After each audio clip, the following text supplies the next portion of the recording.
complicado, porque a informação que a gente tem é que a polícia tem todas essas peças em relação a Deolane. E aí, o que vai chamar a atenção da polícia? Eles vão encontrar, Lua e quem está nos escutando aqui, bilhetes manuscritos com dois detentos. Bilhetes manuscritos com 2 detentos pela Polícia Civil. A polícia achou esses bilhetes, né? E o conteúdo, né? Tinha uma dinâmica interna ali do PCC, ordens de liderança, né, de lideranças que estavam, inclusive, encarceradas ali na penitenciária ali de Presidente Venceslau, com planos de ataque, veja só, a agentes públicos. Tinha nomes ali já? Tinham nomes, e isso é o que a polícia diz, que encontraram bilhetes, né, com nomes de agentes públicos. Seria juízes? É preocupante. Ou político, sei lá? Não especificaram.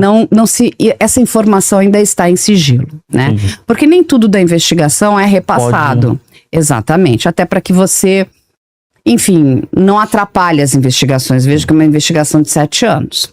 E aí, desse material que é encontrado, vão ser abertos 3 inquéritos policiais. Desde 2019, né? Por polícias, né, distintas. E aí, tem um detalhe crítico que trazia a seguinte informação num desses bilhetes. Prestem atenção. A mulher de transportadora. Estava escrito isso. A mulher de transportadora. E aí é uma figura que levantava endereços, e essa figura ela levantava endereços de agentes públicos para subsidiar, né, possíveis ataques. Quem seria essa? Isso tá lá. Nome de uma mulher de transportadora. Mulher de transportadora. É isso que tem. E não tinha mais nada. Né? Aí, essa é a primeira fase dessa operação. A gente tá falando... Sim. De 2019. Aí vamos chegar em 2021, que vai acontecer a fase 2 dessa operação, que é a operação lado a lado. E olha que interessante, né? Eles vão identificar empresas, e uma dessas empresas, eu vou até trazer o nome da empresa, é a Lopes Lemos Transportes, também chamada de Lado a Lado Transportes. E é uma empresa que estava ali em Presidente Venceslau, em São Paulo. Qual que é a natureza dessa empresa? É uma empresa de fachada de lavagem de dinheiro do PCC. Por isso que o nome da operação fica lado a lado.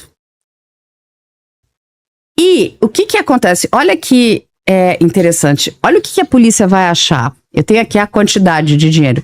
Eles vão apurar que tem uma movimentação nessa empresa de mais de 20 milhões de reais.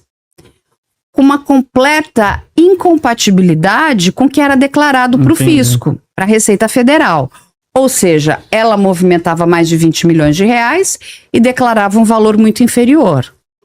Opa! Tem alguma coisa errada. Lado a lado, transportadora, eles já estão no radar, mulher transportadora, tá em Presidente Venceslau, pode ser uma possível, né, empresa de fachada para lavagem de dinheiro. E lembra que eu falei que eles lavam dinheiro de todas as formas? Exatamente.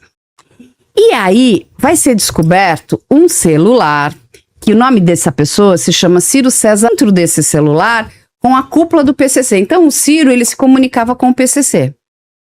É isso que a polícia traz na investigação. Eles estavam se comunicando. E comprovantes de depósito dentro do celular do Ciro, com conexões financeiras com a Deolane. Então, dentro do celular do Ciro, tinham comprovantes de depósito para a conta da Deolane. Esse Ciro é um contador do PCC. Que está foragido. E aí, esse Ciro vai fazer a compra de caminhões, vai realizar vários pagamentos, movimentar aqui, ó. Ele movimenta muito recurso para a cúpula do PCC. E isso tudo, a polícia diz que está dentro desse celular, né? E vai estar administrando patrimônio em nome do Marcola. Então o Ciro estaria administrando, isso tudo são informações trazidas na investigação do Lado a Lado. Essa daqui que é de 2021. Então o Ciro estaria administrando bens do Marcola, fazia depósitos para a Deolane, porque esses depósitos foram encontrados, comprava caminhões de carga, porque uma outra questão também é você precisa de logística, né? Até para transportar a droga, transportar a arma, transportar todas as coisas ilegais que eles faziam. Tem uma informação interessante, que isso até aconteceu na época do Gritzba. Quando a polícia estava fazendo a investigação do Gritzba, eles descobriram que o Cigarreira, que a Polícia Civil coloca como um dos mandantes da morte do Gritzba, ele transportava as armas dentro de móveis pré-fabricados. Então esses móveis andavam dentro de caminhões e dentro desses móveis tinham armas. Olha. Veja toda a sofisticação para você poder carregar droga, arma e o que mais fazer for de legal. Então você tem a transportadora. Então essa é a segunda fase. A terceira fase é essa Vernix, que vai chegar na Deolane, né? E aí, ó, esse material extraído do celular do Ciro aponta a conexão direta com a Deolane. Então, é isso que a polícia diz. Chegamos na Deolane.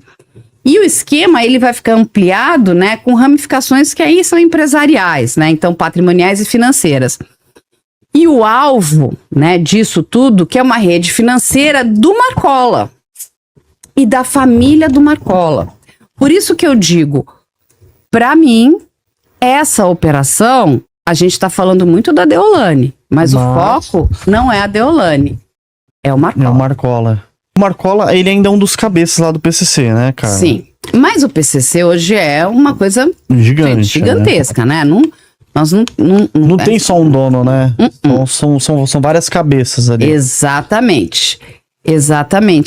E aqui, olha, eu vou... E tem um outro dado interessante, porque a Deolane foi casada com o MC Kevin, né? Que é quando ela fica famosa, tem a história da morte do MC Kevin, que ele vai cair daquela sacada, daquele hotel lá na Barra da Tijuca, no Rio de Janeiro. A família do MC Kevin está contratando uma investigação paralela, porque acredita que ele não tenha pulado, que ele não tenha caído acidentalmente. Tem uma teoria dessa daí mesmo.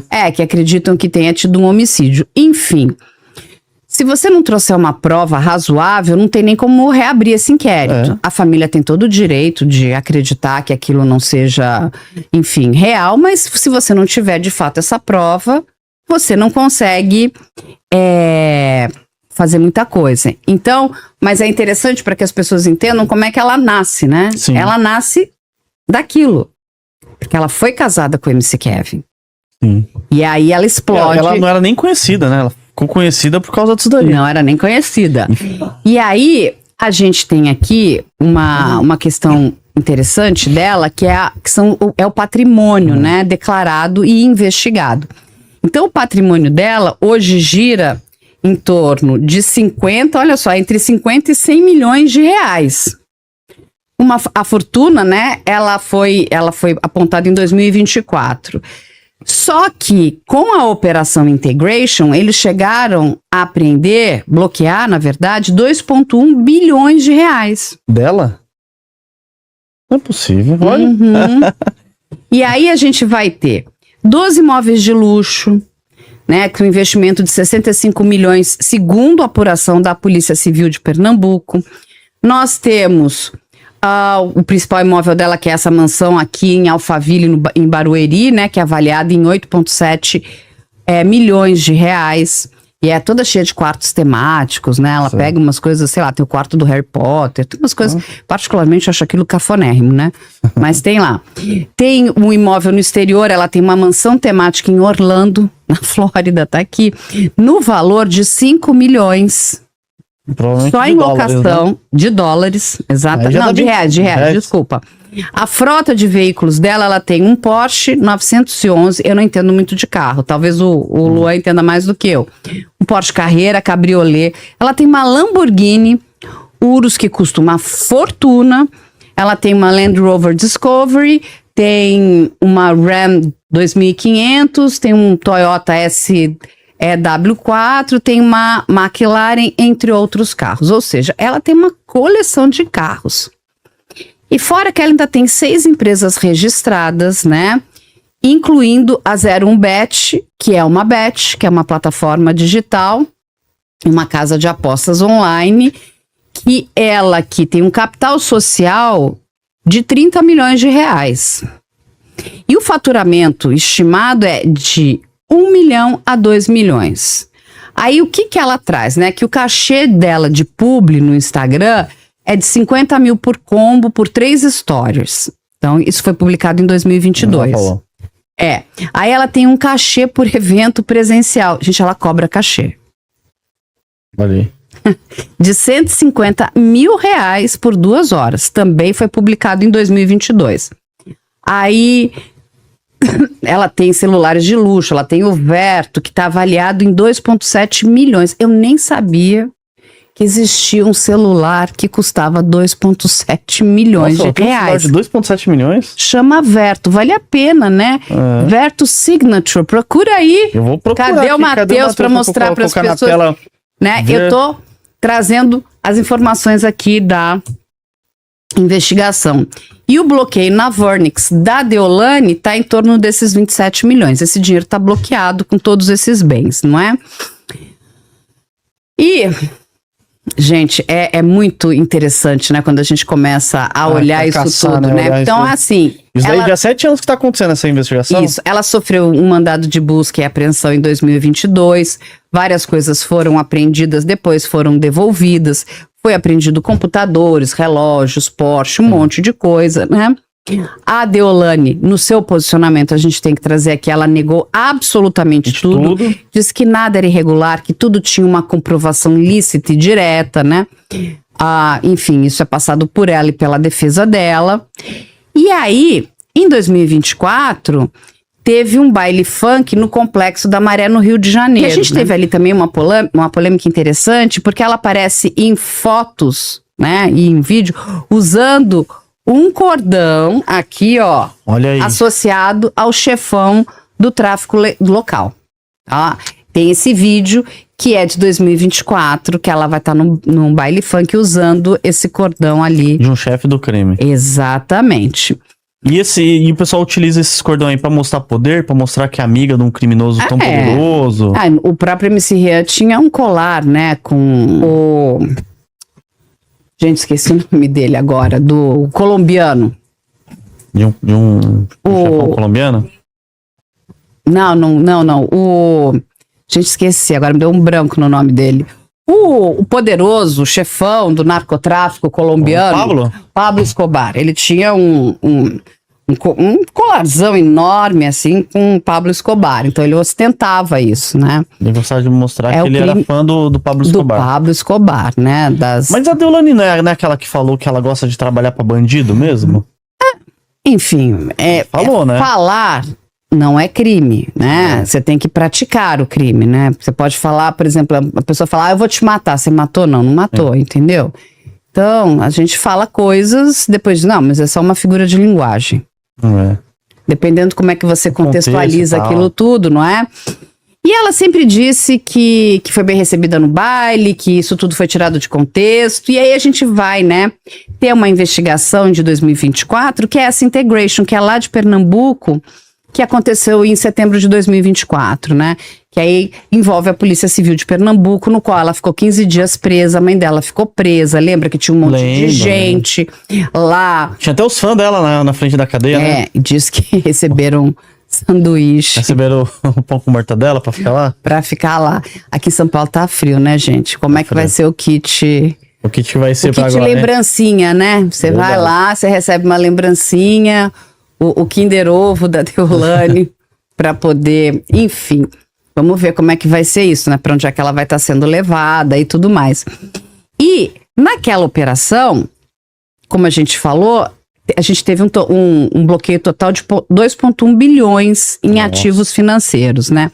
De novo, carros de luxo, imóveis, aeronaves, valores assim, gente, milionários. Aí a defesa, o desfecho foi, entraram com um habeas corpus concedido pelo TJ de Pernambuco. Depois ali de 15 dias, né, ela teve a decisão a justiça liberou, né, para que ela voltasse para casa. Isso, gente, não significa que um processo não continua acontecendo. Então, esse processo da integration vai correndo. Exatamente. Só que ela vai respondendo em liberdade. Porque ela diz o seguinte, eu tenho como comprovar todo esse dinheiro que eu recebi através dos meus contratos de publicidade aqui, acolá, com as minhas empresas aqui, acolá. Então, mas ela está aí respondendo a um processo. Foi presa, teve a prisão convertida e está respondendo a esse processo. Muito bem.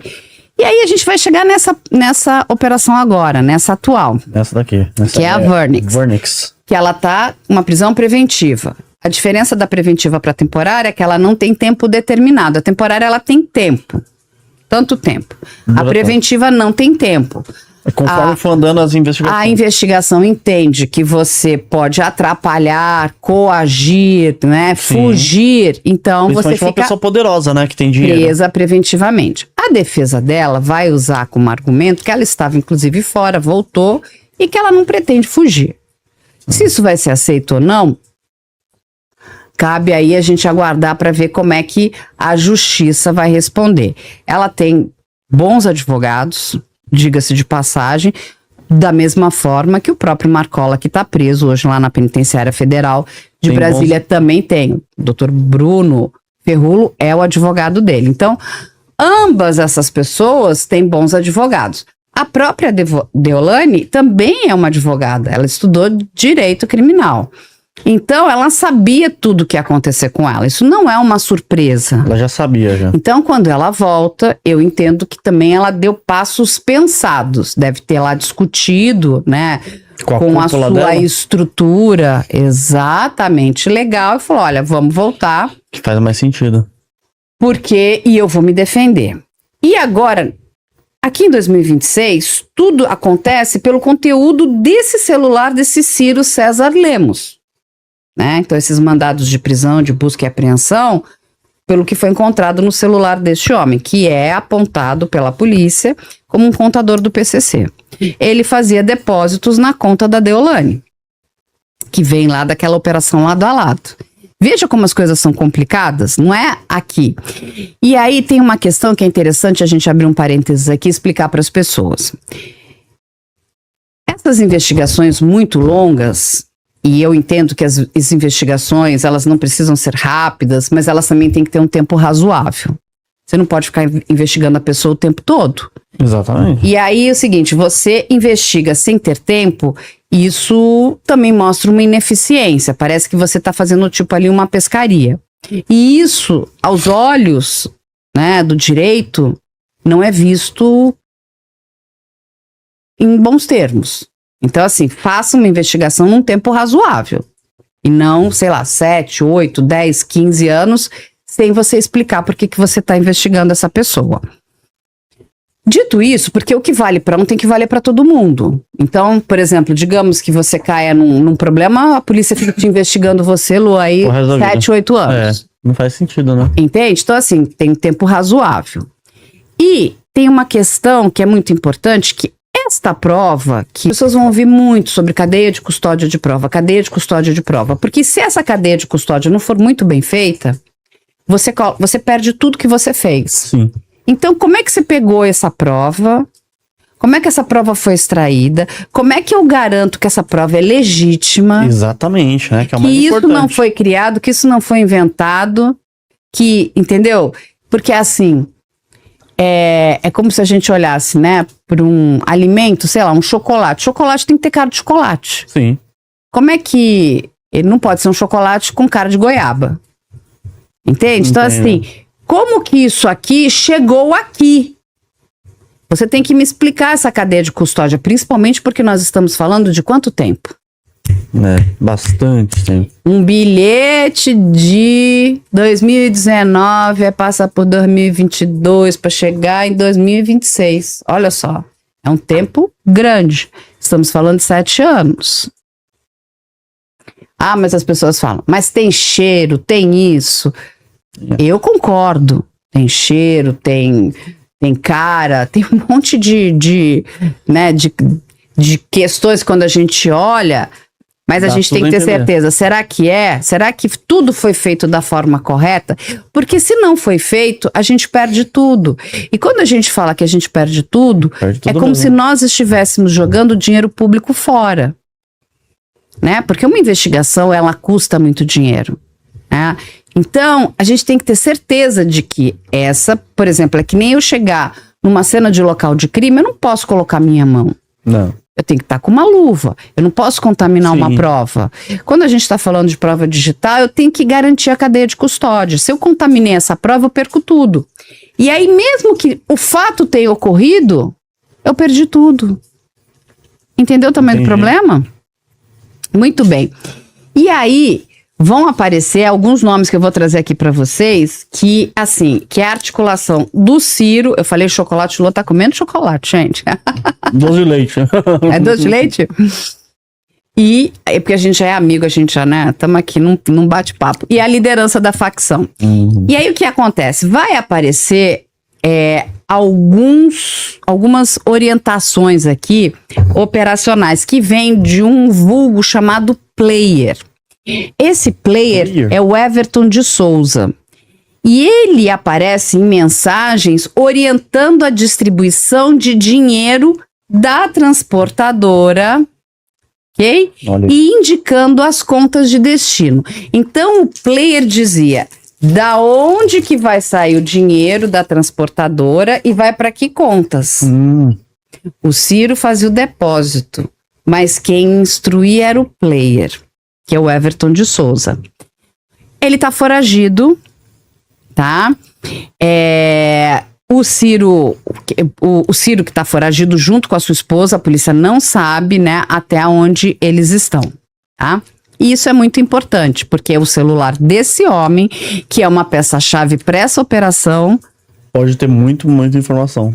E assim, de novo, você precisa dessa pessoa para construir, né, toda a sua tese.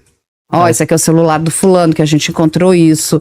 Não basta simplesmente eu dizer, esse aqui é o celular da Carla. Cadê a Carla? Me explica isso aqui. Porque eu preciso contextualizar tudo isso.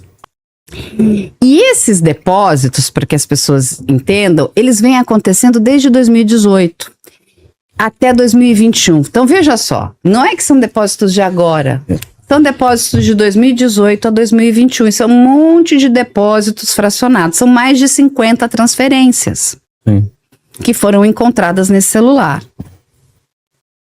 Tá? E essas transferências, elas giram em torno ali de mais ou menos uns 700 mil reais. De 2018 a 2021. Olha a complexidade da coisa. Eu tô tentando mastigar o máximo aqui para as pessoas entenderem. Porque senão a gente joga um negócio e as pessoas não entendem de onde veio, como veio, por que chegou na Deolane, né? E assim, esse fracionamento é o que eles chamam, para que vocês entendam, né? Por que eu não depositei 700 mil reais? Eu vou fracionando em um monte de pedacinhos. Que aí, é difícil de... Que eu fracionei ele 50 depósitos. Isso, né, a polícia, a investigação, chama de técnica de smurfing. É que nem lembra do bonequinho do smurfing? Você diminui o dinheiro, você, né, e depois você... Então, eu pego um montão, pico, mando e depois reúne ele de novo.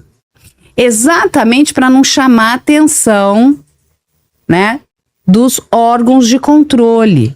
Que é o COAF, esses órgãos assim. Exatamente. E é maravilhoso, né? Porque assim, eu tô aqui, né?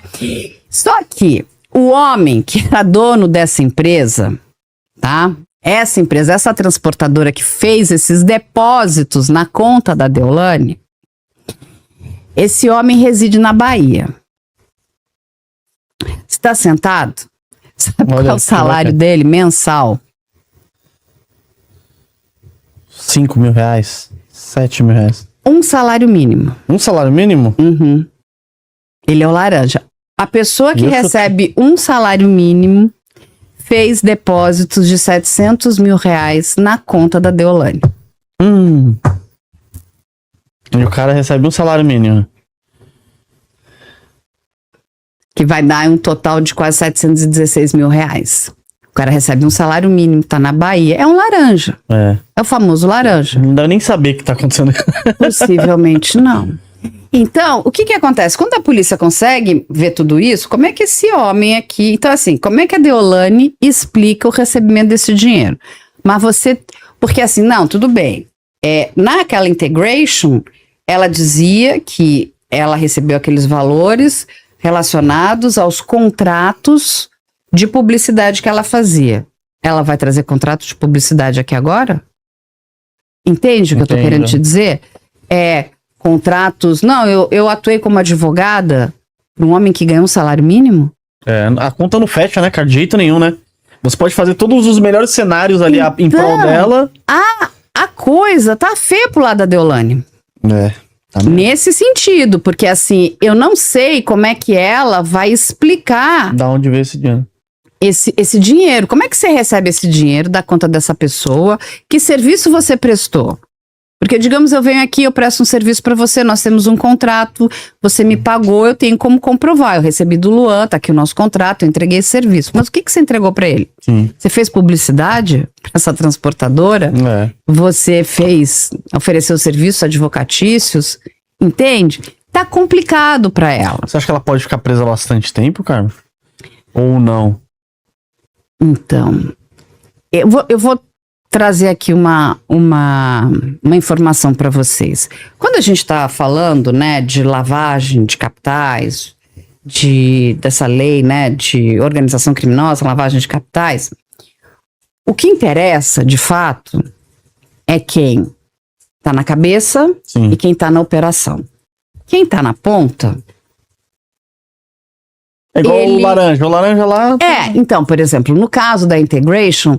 A tese da defesa é que ela estaria na ponta, então ela estaria prestando serviços de publicidade. Entendi. Como é que ele vai usar essa mesma tese aqui agora? Tá bom, você tá na ponta e você ofereceu serviço de quê? Você ficava sorrindo pra ele te pagava esse dinheiro, entendeu? E assim, mas tá bom, e esse moço tinha dinheiro como se ele recebia um salário mínimo? Esse homem. Que é um laranja dessa empresa. Então fica complicado, porque a informação que a gente tem é que a polícia tem todas essas peças em relação a Deolane. E isso, né? Que a polícia mostrou também, que pode ter muita coisa lá que ela não quer. Muita carta na manga, né? Exatamente. Então ela mantinha vínculos empresariais, né, com um dos gestores que é um fantasma, que é um laranja. E é complicado. Ela não é, né? Ela é uma advogada formada. Ela vai trazer o quê? A teoria da cegueira deliberada? Não cola aqui. Entende? E aí tem toda uma história também que vai envolver agora a sobrinha do Marcola, que é a Paloma. Né? Elas chegaram a morar em casas próximas ali no mesmo bairro. A sobrinha do Marcola foi presa em Madrid. Nossa, foi presa lá?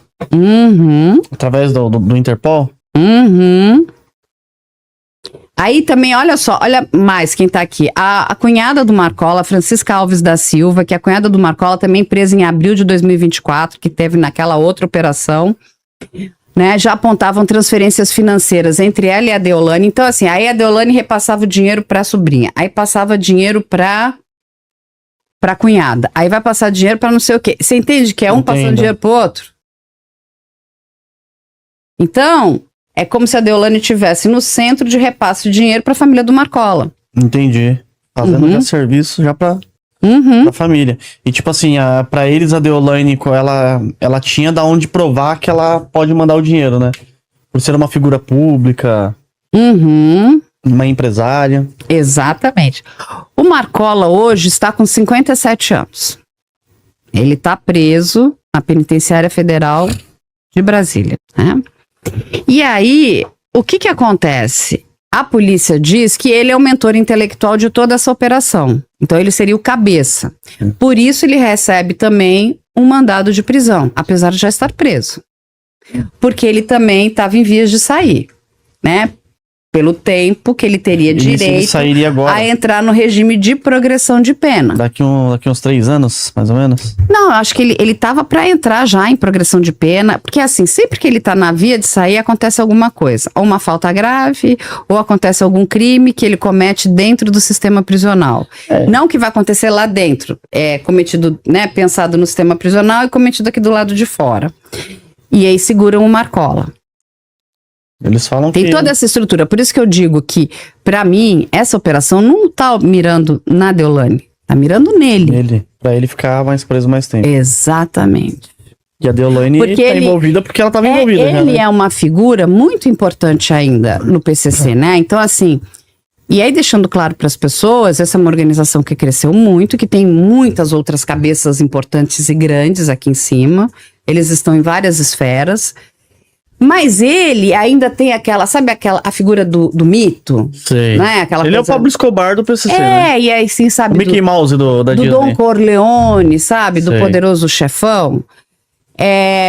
Talvez ele não tenha mais o poder em cima da própria Orcrim. Instituição. Mas a figura dele ainda tem toda essa coisa mítica, né? Então, a investigação, a polícia entende que ele precisa continuar ali, né? Entendi. Encarcerado. Porque talvez ele fora seja um risco muito maior. Apesar do controle, eu não acredito mais que ele tenha o controle completo de tudo isso. Esse controle já está muito diversificado, ramificado. E assim, infelizmente, gente, essa Orcrim, ela já, né? Você tira um... Mas tem o outro que já tá lá, que já continua com... não para. Né? Porque eles já, inclusive, eles se ramificaram internacionalmente. Quando a gente pega essas operações narcovela, que elas vão nascer, né? Quando a gente falou da narcofluxo aqui do MC Rian, vai nascer de uma operação chamada narcovela, aonde um veleiro é capturado, né, pelo serviço de narcóticos nos Estados Unidos. Eles sabiam que saiu um barco, né? Porque aí eles começaram a colocar em pequenas embarcações, tiraram das grandes, para poder tirar a droga daqui do Porto de Santos e levar para o continente africano. E essa embarcação foi capturada pelo DEA no meio do oceano. Caraca. E aí aí vai nasce a narcovela, que é do Lobo Quarto, se não me engano, que era o nome desse veleiro. Aí vai nascer a Narcobet, a Narcoazimuth 1, a Narcoazimuth 2, até chegar na Narcofluxo. São várias operações até chegar aqui. Só que nessas operações a gente está falando, porque como você saiu do nosso país, né? Aí você está falando de Ministério Público Federal, de Polícia Federal. Essa daqui, essa Vernix, é uma operação estadual. É Ministério Público Estadual. A gente está falando do estado de São Paulo.